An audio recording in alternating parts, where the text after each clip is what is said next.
कबीरदास जी कहते हैं कि लोग बात बात तो ज्ञान की करते हैं परंतु पानी में सर छा सर छाते हैं।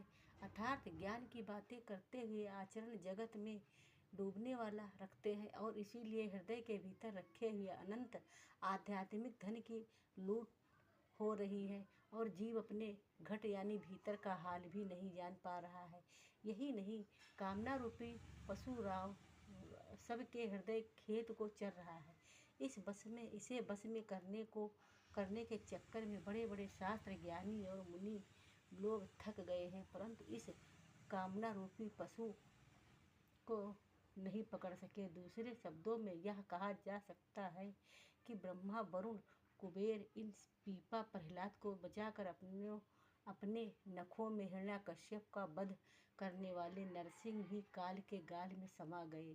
अर्थात काल ने किसी को भी नहीं रहने दिया। अब सब अंत योग्यता का उनके शिकार हो गए हैं। कबीरदास जी कहते हैं कि इतना ही नहीं, महायोगी गोरखनाथ, दत्तात्रेय, दिगंबर, नामदेव तथा जयदेव भक्त आदि का कोई पता नहीं चला कि इन्होंने अपना निवास कहाँ बनाया।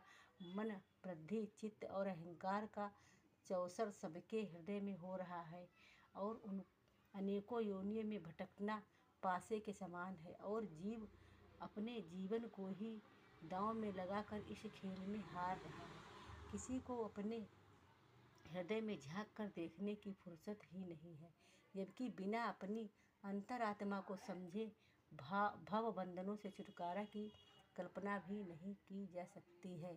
तात्पर्य यह है कि शरीर रूपी पृथ्वी मंडल पर नाभि, हृदय, कंठ, त्रिकुटी ये 4 दिशाएं बनाई गई हैं और रोम और शाम के बीच स्थित दिल्ली नगर की भांति पीठ और छाती के बीच हृदय नगर पड़ता है और वहीं पर चेतन सम्राट की राजगद्दी स्थित है।